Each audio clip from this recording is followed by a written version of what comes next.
It was a bright, clear Saturday morning when I decided to drive down to Big Lake, where I knew Catherine and a group of our friends were supposedly having a relaxing weekend fishing trip. The air was crisp, the kind that hinted at the approach of fall, and I was looking forward to surprising her with her favorite lunch from the deli she loved. As I approached the serene lake, the laughter and distant shouts of our friends greeted me, but Catherine was not among them. Curious, I wandered towards the more secluded parts of the lake, where the thick foliage offered privacy and the best fishing spots. That's when I heard them, soft murmurs not meant for a public setting. Pushing through the last of the bushes, I stumbled upon a clearing and saw her, Catherine, not fishing, but intimately entangled with someone I considered a friend. Stunned and hidden by the brush, I watched in disbelief for what felt like hours, but were only a few painful minutes. My heart pounded against my chest, not just from the shock, but from the sheer betrayal of it all. I stepped back, the underbrush crackling loudly under my foot. "Andrew, how long have you been standing there?" Catherine's voice trembled as she scrambled to her feet, her face flushed with guilt. "Not long enough to misunderstand what I'm seeing, Catherine." My voice was colder than I intended, my words laced with bitterness. "Please let me explain. It's not what it looks like." Her pleas fell on deaf ears as I turned away, unable to stomach the sight of her. "It looks like betrayal, Catherine. It looks like our vows meant nothing to you." I choked out the words, my voice breaking with the strain of my emotions. "We were just..." She trailed off, her explanation as inadequate as her apology. "There's nothing you could say to make this right." I cut her off, turning back to face her, the anger settling into my bones. As I walked back to my car, the sounds of the lake faded into a dull, meaningless drone. The drive home was a blur, my mind replaying the scene over and over. I felt a myriad of emotions, anger, sorrow, disbelief, all swirling into a toxic cloud that settled over my heart. The home we built together now felt like a hollow shell as I stepped inside, the silence amplifying the chaos in my mind. That night, I sat in our living room, surrounded by the remnants of our life together. Each photo, each piece of furniture, every little knick-knack seemed to mock me with memories of a happier time. It was here, amidst the ghosts of our past, that I decided I could not stay. The foundation of our marriage had cracked, irreparably broken by deception. The unraveling of my marriage began with a surprise visit, intended to delight, but ending in devastation. As the reality of Catherine's infidelity sank in, I knew that the path ahead was one of painful decisions and inevitable changes.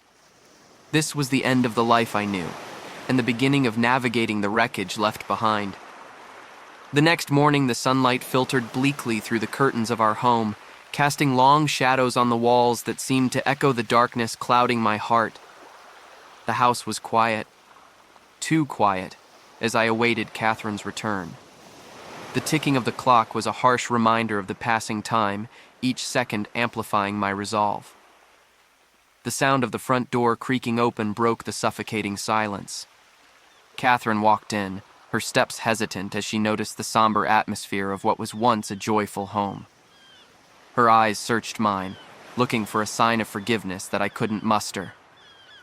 We sat across from each other at the kitchen table, a place that had witnessed countless morning coffees and late-night conversations. Now it served as the arena for our reckoning. "Andrew, please let me explain. It was a mistake. It meant nothing," Catherine pleaded, her voice thick with desperation. "A mistake? Catherine, do you hear yourself? This wasn't leaving the lights on or forgetting to lock the door. You betrayed our marriage," I responded, my tone steady but filled with icy detachment. "I know, and I'm so sorry, Andrew. I was confused, I felt distant from you, and he was there. It was stupid and selfish, and I regret it more than you can imagine," she said, tears brimming in her eyes. "Sorry doesn't even begin to cover it." "How long? How long has this been going on?" I demanded, needing to understand the depth of her deceit. "It was just that once. I swear it never happened before," she insisted, looking directly into my eyes, hoping to convey her sincerity. How can I trust anything you say now? Every late night, every unexplained absence, it all comes into question. Our entire life together feels like a lie, I said, the hurt manifesting as anger in my voice. The air between us was charged with a tumult of emotions, from hurt and betrayal to sorrow and regret. The woman I had loved, trusted, and built a life with had become a stranger to me in that instant. The realization was crushing, and I felt a profound sense of loss, not just for our relationship, but for the future we had planned together. We continued to talk, the conversation going in circles as we hashed out the details of the affair and what led to it. The discussion was draining, leaving us both emotionally exhausted.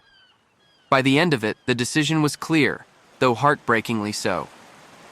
We would separate, and divorce seemed the inevitable next step. That night, I packed a bag with the essentials and prepared to leave the home we shared. I paused at the doorway, looking back at what I was leaving behind. It wasn't just a house.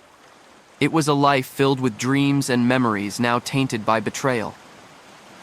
Catherine, I need time to think about all of this away from here, I said, my voice hollow. I understand. I'm so sorry, Andrew. I truly am, she replied, her voice a whisper of remorse. As I stepped out into the crisp morning air, the weight of my decision settled in. The path forward was uncertain and daunting, but necessary. This chapter of my life had closed, and a new, uncertain one was about to begin. The following weeks were filled with cold mornings and long, shadow-filled evenings. I had temporarily moved into a small apartment that echoed with the sort of silence that weighs on you in the early hours of the night. The reality of the situation sank in with every lawyer's appointment and every form I filled out. This process was not just about dividing assets. It was about dissecting a life we built together into manageable, distributable parts. My first meeting with the lawyer was in a stark, utilitarian office that seemed to mirror the bleakness of my current situation. The lawyer, Ms. Hammond, was efficient but not unkind, her manner professional yet empathetic. She outlined the steps we would need to take, the documents required, and the likely scenarios we might face. Mr. Carter, while I understand this is a difficult time, it's important to focus on the practical aspects. Have you gathered all the financial documents and any evidence of the affair? Ms. Hammond asked, her pen poised over a notepad. Yes, I've brought everything I could find. Bank statements, credit card bills, and unfortunately the photos, I replied, feeling a twinge of pain as I handed over the envelope containing the evidence of Catherine's betrayal. We'll need to discuss how you wish to proceed regarding the division of assets.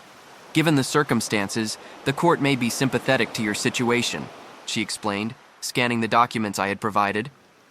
I don't want this to be more contentious than it needs to be. I just want it to be fair, I said, struggling to keep my voice steady. I understand. Let's go through each item and determine your priorities. We can use this as a basis for negotiation with your wife's attorney, she suggested, her tone reassuring. Every interaction, every decision was tinged with sadness and loss.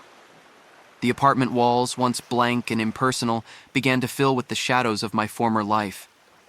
Nights were the hardest, as the quiet brought reflections of better times, of laughter and shared dreams, now shattered beyond repair. One particularly lonely evening, I called my sister, Ellen, who had been my unwavering support through this ordeal. Our conversation drifted from practical advice to much-needed emotional support. Andrew, how are you holding up? I worry about you in that silent apartment all alone. Ellen's voice came through the phone, warm and concerned. It's hard, Ellen. Every day brings a new challenge. I keep wondering how everything I believed in turned out to be so fragile, I confessed, feeling the familiar sting of tears. I know, but you're handling this with such strength. Remember, this isn't just an ending. It could be a new beginning, however hard that is to see right now, she encouraged, always looking for the silver lining. Thanks, Ellen. I'm trying to look forward, but it feels like I'm walking through fog. How do you move on when every step feels so heavy? I asked. genuinely searching for some guidance. Just one step at a time, Andrew. And remember, you're not alone. We're all here for you, every step of the way, she replied, her voice a soothing balm to my aching heart. The legal tangles and the emotional struggles were intertwined, each affecting the other profoundly. As I lay in bed that night staring at the ceiling, I realized that this journey was about more than just legal battles and dividing assets. It was about understanding my own resilience, about confronting the pain head-on, and hopefully finding a way to heal and rebuild. The path was not clear, and the end was not in sight, but I knew I had to keep moving forward. Several weeks into the divorce proceedings, I found myself at a local casino on a friend's suggestion. A night out to distract from the endless legal discussions and the quiet of the apartment. The casino was bustling with energy, bright lights, and the clatter of chips, a stark contrast to the solitude I had been living in. It was here, amid the noise and the crowds, that a familiar face from the past reappeared. While threading through the slot machines and blackjack tables, I spotted Leslie, an old friend from college who had moved back to town a few years ago. Our paths had rarely crossed, but tonight she waved me over with a smile that seemed to understand more than I had shared. "Andrew, it's been too long. What brings you here tonight?" Leslie's voice was full of warmth as she shuffled to make space for me at the bar. "Just trying to get out of my own head for a bit," I admitted, accepting the stool she offered. "What about you?" "Same here, decompressing from the week. But you look like you could use this more than me," she joked lightly, signaling the bartender for another round. "Seriously though, are you okay?" "Not particularly, Leslie. It's been rough. Catherine and I are... well, we're getting a divorce," I confided, surprised at how easily the words came out to her. "Oh, Andrew, I'm so sorry to hear that. If you need someone to talk to, I'm here," she offered sincerely, placing a comforting hand on mine. As we talked, the initial awkwardness melted away, replaced by a familiar camaraderie. We shared updates on our lives, carefully skirting around the more painful details of mine. That's when Catherine appeared, approaching the bar with a hesitant step and a look I couldn't quite decipher. "Andrew, can we talk?" Catherine's voice was tentative, her usual confidence dampened by the circumstances. "I'm not sure there's anything left to say, Catherine," I replied, my voice steady despite the churn of emotions her presence ignited. "Please, I want to apologize, properly. Not for everything to go back to how it was, but so we can move forward somehow," she pleaded, her eyes searching mine for any sign of softening. "Apologies don't change what happened, Catherine. They don't undo the hurt," I responded, feeling Leslie's supportive presence beside me. "I know that, and I'm truly sorry, Andrew. For everything," Catherine said, her voice breaking slightly before she turned and left, the finality of our exchange hanging heavily in the air. The unexpected encounter left me shaken, reopening wounds that had barely started to heal.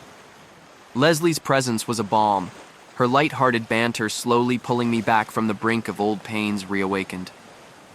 After Catherine left, Leslie and I spent a few more hours at the casino, playing mindless games and talking about everything except my crumbling marriage.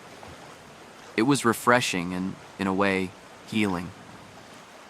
As I drove home that night, I reflected on the strange intersections of past and present, and how old friendships could offer unexpected comfort in times of turmoil.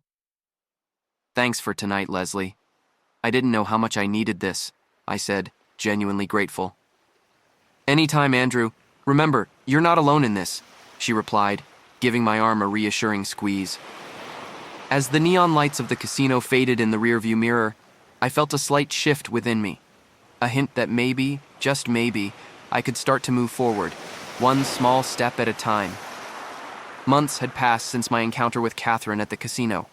The divorce was finalized, and although the emotional scars remained, I was slowly adapting to my new reality.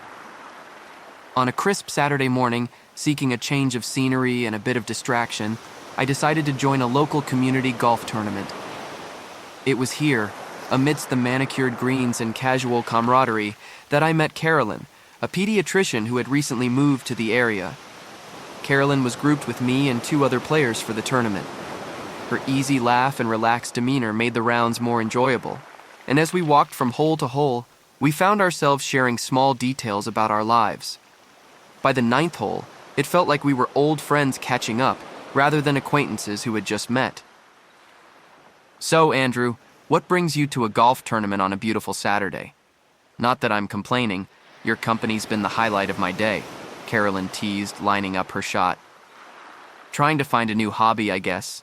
The golf part is new to me, but spending Saturdays miserably is old hat, I joked back, earning a chuckle from her. That's a good one. But seriously, it's great to meet someone who doesn't take all this too seriously. Most people here seem to think they're playing in a major championship, she said, her shot landing neatly on the green. Believe me, my skills are nowhere near that level. What about you? What brings you here? I asked, genuinely curious. I've always loved golf. It's my escape, my little bit of me time. Plus, it's a nice way to meet new people. Carolyn smiled warmly, making me feel instantly at ease. As the game continued, I found myself increasingly drawn to Carolyn's vibrant personality and her thoughtful insights. It was refreshing to connect with someone who seemed genuinely interested in getting to know me, not just the broken pieces of my past. After the tournament, we decided to grab a drink at the clubhouse. Sitting across from Carolyn, I felt a spark of something new. Hope, perhaps, or the beginnings of a new chapter.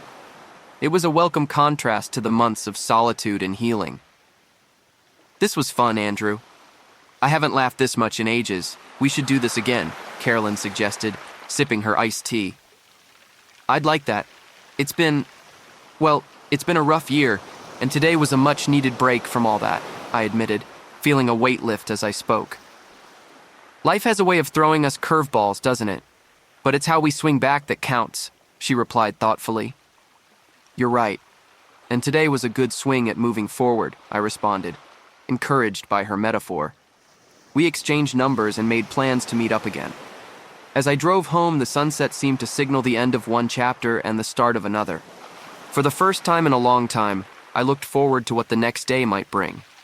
In Carolyn, I found not just a potential romantic interest, but a reminder that life could offer new beginnings, even when we least expect them. The golf outing, meant only as a distraction, had turned into a promising connection, showing me that recovery was not just about moving past pain, but also about embracing the opportunities that come in its wake. As the weeks turned into months, my relationship with Carolyn grew stronger. It was a slow and careful progress, marked by shared dinners, long walks, and deep conversations under starlit skies. It was during one of these evenings that I found myself at a social gathering with Carolyn, where we mingled with friends, both old and new. The atmosphere was lively, filled with laughter, and the soft strumming of a guitar in the background. The event was a backyard barbecue hosted by a mutual friend, and it provided the perfect setting for introducing Carolyn to my wider circle. As we circulated among the guests, I noticed a subtle shift in my interactions. Conversations that once revolved around my divorce and how I was coping were now lighter, more forward-looking. Andrew, you're looking well, man. It's good to see you like this, remarked Mike, a longtime friend, clapping me on the back as we stood by the grill. Thanks, Mike. It feels good, too. Carolyn has been a big part of that, I replied, nodding towards her as she laughed at something one of her new acquaintances had said. I can see that. She seems great, and it's nice to see you moving on, really, he added, his tone sincere. It's been a journey, but I'm getting there. One day at a time, right? I said, feeling a sense of accomplishment. Exactly. And hey, if you ever want to talk or need anything, you know I'm here for you, Mike offered, and I appreciated the reminder of his steadfast support. Later that evening, as guests began to drift away, I found a quiet moment with Carolyn. We sat on a small bench under a tree, the dim glow of fairy lights above us creating a serene ambiance. Tonight was wonderful, Andrew. Your friends are really welcoming, Carolyn remarked, her voice soft in the quiet of the night. They're a good group. They've been there for me through a lot. It means a lot to me that you fit right in, I responded, feeling grateful for both my friends and her presence in my life. Everyone needs a support system, especially after what you've been through. I'm just glad I can be part of yours now, she said, reaching for my hand. I'm glad too. More than I can say. It feels like I'm finally looking forward instead of back, I confessed, squeezing her hand gently. As we sat there, a profound sense of peace settled over me. The laughter from the house, the gentle rustling of the leaves, and Carolyn's warm presence beside me, it all coalesced into a moment of clarity.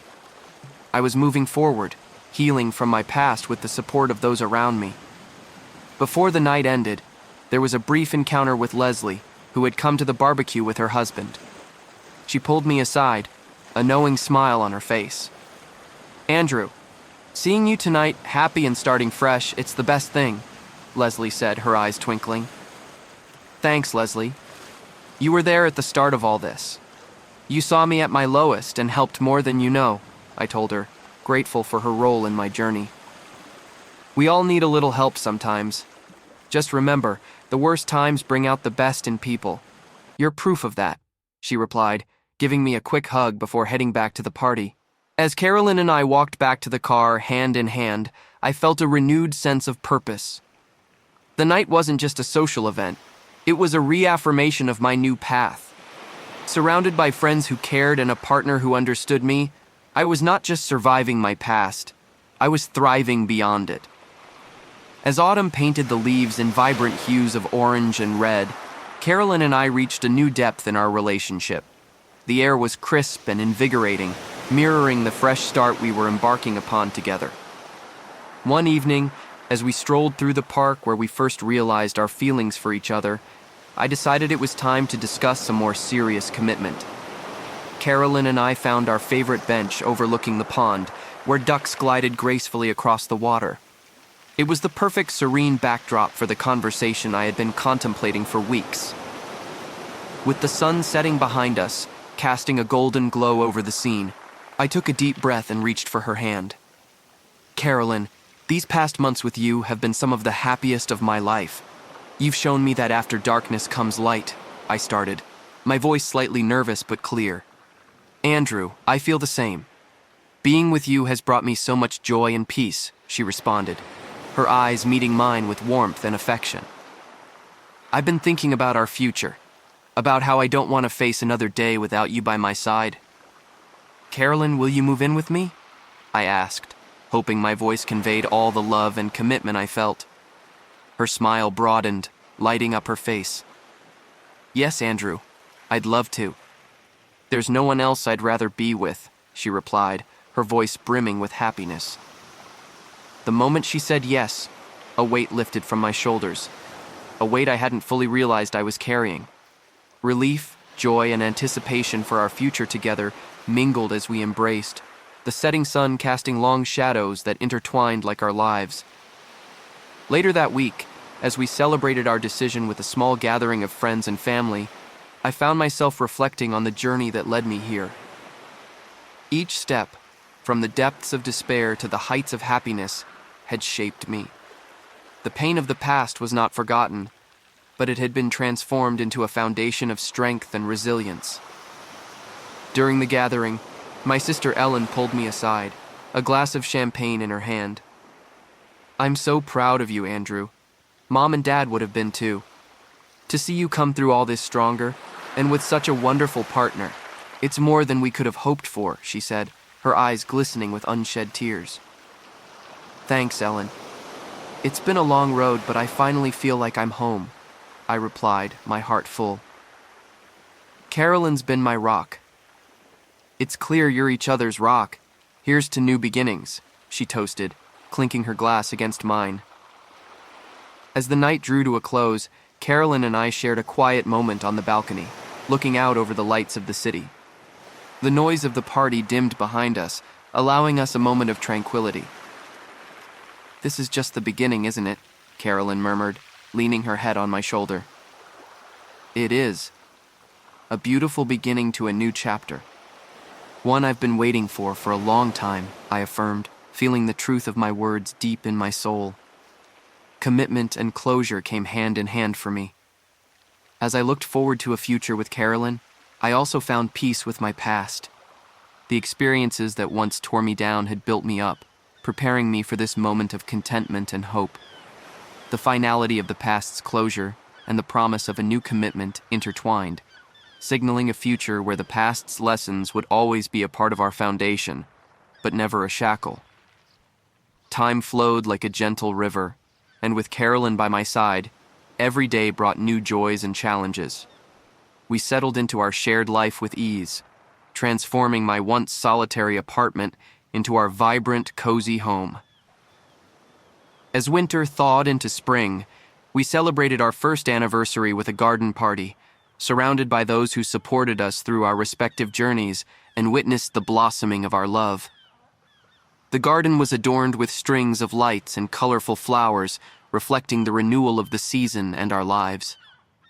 Guests mingled, laughter filled the air, and music played softly in the background.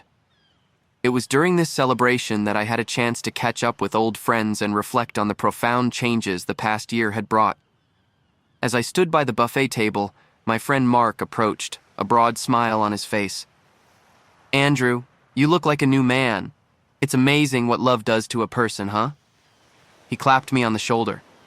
"It really is, Mark. I never thought I'd find this kind of happiness again." "It feels like I've been given a second chance at life," I responded, my heart swelling with gratitude. "Carolyn's great, man. You two are perfect together. It's like you found your missing piece," Mark continued, his voice sincere. "I think I have. And I owe a lot to you and everyone else who stood by me when I was at my lowest. I couldn't have made it here without that support," I said, acknowledging the role my community played in my healing. Later, as the party began to wind down, Carolyn and I stole a moment for ourselves under the old oak tree in our backyard. She wrapped her arms around me, resting her head against my chest. "Today was perfect, Andrew. I love seeing you so happy, so at peace. It's like we're finally living the life we dreamed of," she whispered, her voice full of emotion. "I feel the same, Carolyn. It's hard to believe how far we've come. Us. It's more than I dared hope for after everything that happened," I confessed, tightening my embrace. "And to think, this is just the beginning. We have so many more chapters to write together," she said, lifting her gaze to meet mine, her eyes sparkling with love and promise. As spring gave way to summer, Carolyn and I tackled new projects and adventures. We took a cooking class together, laughing as we fumbled through complicated recipes. We also started a small vegetable garden, delighting in each sprout that pushed its way through the soil. Life was ordinary in many ways, but it was the life we chose and cherished together. One quiet evening, sitting on our porch with glasses of iced tea, watching the sunset, I reflected on the journey that brought me to this moment. The pain of the past was now a distant memory, one that no longer held any power over me. Instead, it was a testament to the resilience of the human spirit and the capacity for renewal. As the sky turned from pink to a deep twilight blue, I felt a profound sense of contentment. Life had moved on, and so had I, with love and gratitude for every moment of it. The hardships I had endured shaped me, but they did not define me. Instead, they were stepping stones to this peaceful existence, this life I now lived with Carolyn. Together, we looked forward to the future, ready for whatever it might bring, secure in our love and the life we had built. Hey listeners, if you enjoyed this video and want to stay up to date with our latest content, be sure to hit the subscribe button and turn on notifications. You definitely won't want to miss what's coming up next. Thanks for watching, and see you in the next video.